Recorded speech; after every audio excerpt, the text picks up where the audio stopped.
Hello hello guys, ये देखिए हमने अपने खेत में सफ़ेदे के पौधे लगा रहे हैं हम। इन पौधों को हम आज ही रोपड़ से लाए, रोपड़ पंजाब से, और अपने खेत में लगा रहे हैं। लगभग 400 पौधा लगाएंगे हम इस साल। हर वर्ष 200-250 पौधा हम लगाते हैं लगातार 3 साल से। ये है हमारी प्यारी पत्नी, ये है हमारे गांव का एक छोटा सा चूजा। दक्षु क्या कर रहा है? काम कर रहा है।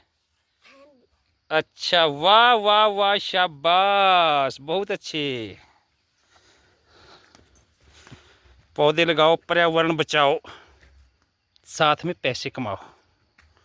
ओके।